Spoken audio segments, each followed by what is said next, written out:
Thank you very much, Penny. And actually, I'd like to thank Nigel because this is all about NAP6, and Nigel was instrumental in ensuring that NAP6 got the publicity that it deserved. He also was instrumental in ensuring that the Royal College of Anaesthetists became interested in anaphylaxis during general anaesthesia, and he was also chair of this particular guideline with Tim Cook. So much of what we're discussing today wouldn't have been possible without Nigel's contribution. So I'm going to go straight into something you've already seen, and I'm talking about the commonest cause of general anaesthetic or a perioperative anaphylaxis on NAP6. Previously, we used to think that neuromuscular blocking agents were the commonest cause for anaphylaxis, but there were data from some other countries, and Lena might talk to us about some of this. And certainly in Norway and in Sweden and in Denmark, neuromuscular blocking agents have not been a common cause. And I must say that clinically we suspected that antibiotics were overtaking neuromuscular blocking agents. So the common triggers or antibiotics, the commonest was antibiotics, second neuromuscular blocking agents, and then chlorhexidine and patent blue. In terms of per 100,000 exposures, the commonest was teicoplanin per 100,000 exposures. Second was patent blue, then succinylcholine, but coamoxiclav. So two of the top four were in fact antibiotics. I won't talk much more about the average clinic waiting time, but you can see that it's excessive, and we failed to meet the 18-week target in about a quarter of the cases. And there were obviously problems with adherence to guidance. I should say that some of these are genuine, others are perhaps not so accurate, because we relied on the allergy clinic letter to determine whether the guidelines were adhered to. So more than a third of all of the cases were antibiotics, 35%, compared to 25% for neuromuscular blocking agents. And if we look at the number of exposures in patients per 100,000, so approximately 1 in 20,000 developed anaphylaxis due to antibiotics. Some of these patients received more than one antibiotic, so if we look at the number of administrations, so approximately 1 in 25,000 administrations of an antibiotic resulted in anaphylaxis. Coamoxiclav caused 17%, simply because coamoxiclav was used a lot more frequently than teicoplanin. But teicoplanin was 13% of the total, and the two antibiotics combined were 90% of all the anaphylaxis due to every single antibiotic. So if you're given one of these antibiotics and patient develops anaphylaxis, either coamoxiclav or teicoplanin are the likely cause. Right? So that's actually one of the real take-home messages from today. If we take cefuroxime as a standard and we call it 1, then teicoplanin was 17-fold more likely to cause anaphylaxis than cefuroxime, and coamoxiclav approximately 9-fold more likely. And vancomycin and tazocin were a real distant third and fourth. So 90% due to 2 antibiotics. Part of that, of course, is because of exposure, but not entirely. And this pie chart simply demonstrates the 2 antibiotics, and you can see they're completely dominated by coamoxiclav and teicoplanin. There were very few others. So you can see over here, this is cefuroxime 4. So I shan't mention the ones. This one is that's flucloxacillin, and there's a 3 over there, which is gentamicin. But gentamicin is the most commonly used antibiotic, and yet there are only 3 cases of anaphylaxis. This is from the activity allergen survey, and you've already heard from Nigel that antibiotics were used in 57% of cases, and out of the 3.1 million total cases, the annual case administrations were about 1.8 million. And these are this is the rate of administration for each of these three antibiotics. So you can see the three commonest ones were gentamicin, comoxiclav, and cefuroxime. And bear in mind that cefuroxime was administered 400,000 times, and yet there were only, how many were there? There were only 4 cases. And you can see some of the others. So 6 antibiotics were given the most commonly, and those were cefuroxime, gentamicin, teicoplanin, metronidazole, flucloxacillin, and comoxiclav. And yet there was only 1 case of anaphylaxis due to metronidazole, and you heard about Sophie's case where metronidazole was suggested as the cause of anaphylaxis rather than amoxicillin. So from this data, this shows you that actually it's not likely to cause anaphylaxis. So this is a rather busy slide, but I've highlighted some of the important information.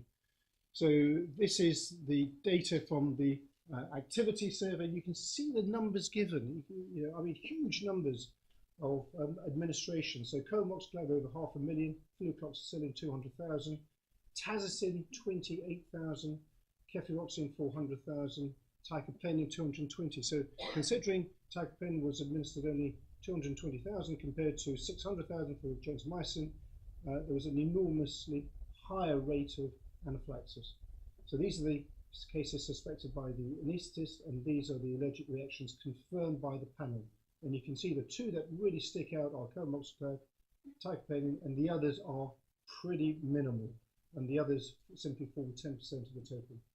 If we take the relative incidence, and we'll take cefuroxime as one, in fact flucloxacillin had an identical incidence of anaphylaxis, then you can see that comoxiclav is 9-fold greater and teicoplanin is 17-fold greater. We've also got vancomycin, which appears as 6-fold greater, but I'd ignore that completely because there was only 1 case of anaphylaxis due to vancomycin because it was only administered 17,000 times. Grade of anaphylaxis. Now you've already heard that we only looked at grades 3, 4, and 5, not grade 2. The reason we didn't look at grade 2 was not because we didn't consider it to have been caused by anaphylaxis or an allergic reaction. It was simply because the degree of uncertainty with grade 2 was much greater. A bit of hypotension that didn't require treatment, a bit of bronchospasm that didn't require treatment. You would have had so many cases that weren't anaphylaxis, it would have been difficult to sift out. So it was definitely the right thing to do. And you can see the numbers. So the first thing I'd highlight is that there were deaths.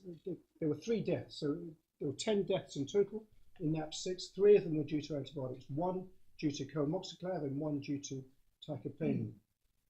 And none due to any of the other antibiotics. So that's the first thing I would highlight. The second thing is that gentamicin caused 3 reactions. They were all grade 3, no grade 4 or grade 5. And the same is true of metronidazole and of vancomycin. So they did not cause very severe reactions, either 4 or 5 reactions. Cefuroxime only caused grade 4 reactions. In terms of perception, so this is the survey of anaesthetists asking them about their perception of high risk and whether they avoided antibiotics due to high risk. And you can see that the beta-lactams, but particularly the penicillins, are the ones that were perceived to be high risk. So the light blue are the ones avoided due to high risk. And conversely, teicoplanin was not perceived to be high risk. So actually, the one thing that I think NAP6 will definitely change is the perception of risk with teicoplanin. I think that's almost the #1 biggest message that we've got out of this particular study. I'm sure Nigel will tell me otherwise. Nigel's got lots of other things he wants to highlight. So the other thing that was of interest was that 25% of teicoplanin and vancomycin uses, the allergy history influenced the drug choice. In other words, these patients were given teicoplanin or vancomycin because they had a history of penicillin allergy. And the other controversial bit was this business of a test dose. And I know, again, Nigel's got a bit of a bugbear about test doses, and I'd love to know what you all do in terms of test doses, but the data suggests a third of you give test doses, and about 5% have observed an allergic reaction with a test dose. And I think it's a great thing to discuss. Other key findings was the most common first clinical feature. So we've already discussed about food causing bronchospasm, but insect stings and drugs, particularly intravenous drugs. The first clinical feature is often hypotension in 43% of cases. And in 3/4, the first presentation of any symptom was within 5 minutes, and in 90% of cases within 10 minutes. 2/5 of patients with a pre-operative history, so 2/5 of the patients in NAP6 who had a pre-operative history of penicillin allergy reacted to teicoplanin. That's approximately 20 of the 266 patients. The allergy clinics did not identify the antibiotic culprits in 25% of cases because of incomplete investigation, either skin test or drug provocation, and 2/3 of cases they gave inappropriate advice. And usually the inappropriate advice was avoid all the drugs. They would investigate them partially and then say just avoid all the drugs that were given. I mean, that's not useful. It's not a useful investigation. So I thought this was quite interesting data. So these are the pre-operative reports of a pre-existing antibiotic allergy. And you can see that penicillin was 52 out of 266. So roughly 20% of the patients reported a penicillin allergy pre-operatively. The other antibiotics were swamped by the penicillin. You can see the cephalosporins were 7, other antibiotics in total were 16. And there's people who had multiple antibiotic allergies, as you can see. No gender difference between whether you developed an antibiotic allergy. But what is interesting, and I think expected, is that the older you get, the more likely you are to develop an anaphylactic reaction due to an antibiotic. And that simply tells us that you develop sensitization as you go on in life, and with each exposure, your risk of developing sensitization increases. So again, that goes back to what Sophie was saying. One of the common things we hear is that you can't possibly be allergic to amoxicillin or whatever because you've had it before and you've tolerated it before. We've got to get rid of that because that leads to so much dangerous practice. The time interval. So you can see that the skyscrapers are all pretty much 0 to 5 minutes. With an intravenous antibiotic, you develop anaphylaxis pretty much at the end of the needle. A few cases were diagnosed a little bit later. You wonder whether some of the later ones may have been missed initially because of, I don't know, reading a newspaper or having a cup of coffee or whatever. We've heard about these things earlier today. One thing I would say is that the single metronidazole case occurred between 16 and 30 minutes. So, that's a bit of an odd one, and I'm not going to say too much about that. But just about every case, or over 90% of them, occurred within 10 minutes. There were a few that occurred between 11 and 15 minutes. First clinical feature, well, you can see 43% hypotension, 15% bronchospasm, 7% cyanosis, 4% a reduced or absent CO2 trace, and this 7% up here. What's that one? Nigel, tell me about this one now. Okay, patient feeling unwell. Yeah, okay. So that's obviously not a general anaesthetic. Okay, so clinical features at any time, and you can see, ignore the right-hand side, but you can see that hypotension was pretty much universal, nearly 100%. But there's also flushing non-urticarial rash, reduced CO2 trace, cyanosis, and many of these are sort of, between 30 and 70%. But these are the common symptoms that you would expect to see at any time. So the previous one was the first clinical feature, and the other one was at any time.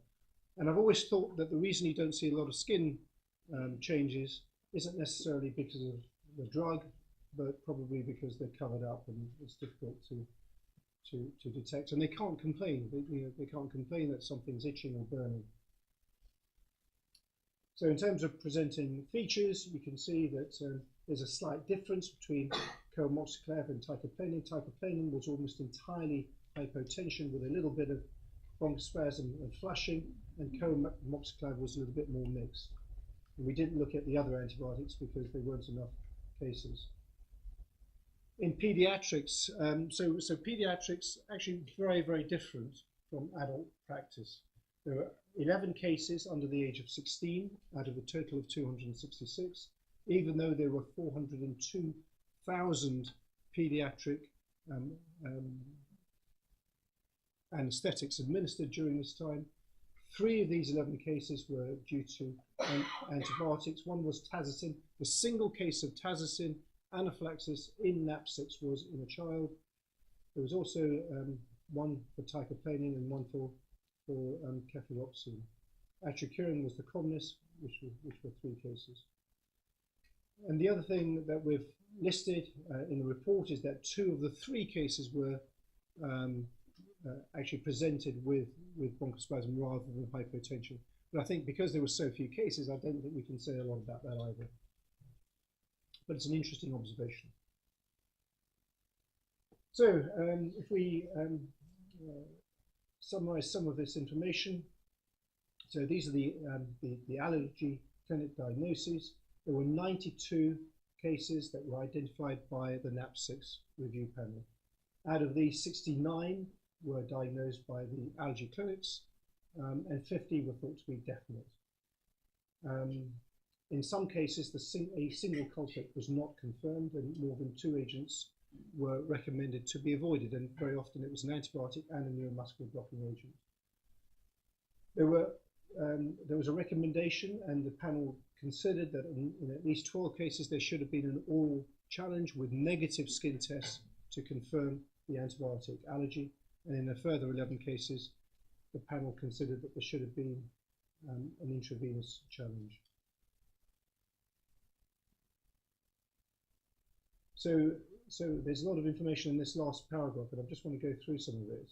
So in 61 cases, the review panel decided that appropriate advice was not provided on future avoidance. And this was either due to the fact that it wasn't given at all, there were no safe alternatives clearly stated, there was inappropriate or excessive avoidance advice due to incomplete investigation, or no culprits were identified. So there's lots of different reasons why appropriate advice was not provided to the patient.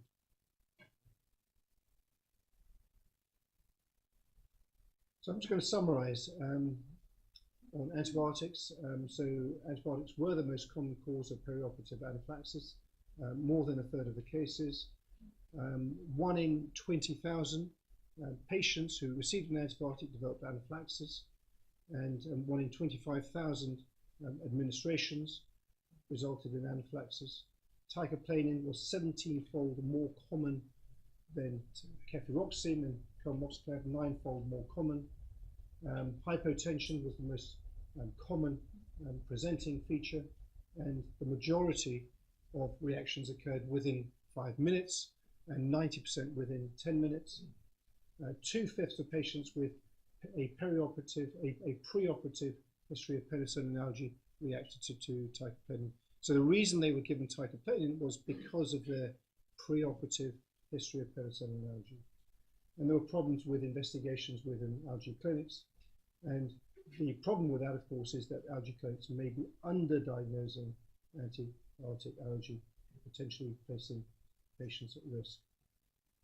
And my final slide is of recommendations. So the NICE guidance suggests that that if you have an allergy label to 2 classes of antibiotics, you should consider referral for investigation. And certainly for allergy clinics, if skin tests are negative, they should certainly consider challenge testing. I think that's pretty much almost mandatory, unless there are other reasons why you wouldn't want to undertake a challenge. In terms of individuals, I think this is very important. Because 90%, in fact 92% of anaphylaxis due to antibiotics occurred within 10 minutes.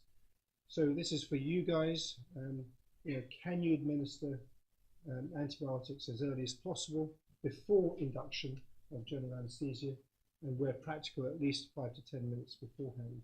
And the reason I think this is important, it isn't just for our sake, it isn't just to make our life easier, but it's actually to make your life easier as well. If the patient requires an operation, they develop anaphylaxis, then you can reschedule if you've had to cancel the surgery, because you know what's caused the anaphylaxis. You can reschedule before it takes them 101 days to get to the allergy clinic.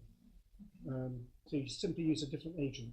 So this is for the patient's benefit, this is for your benefit, and it's not just to make our life easier.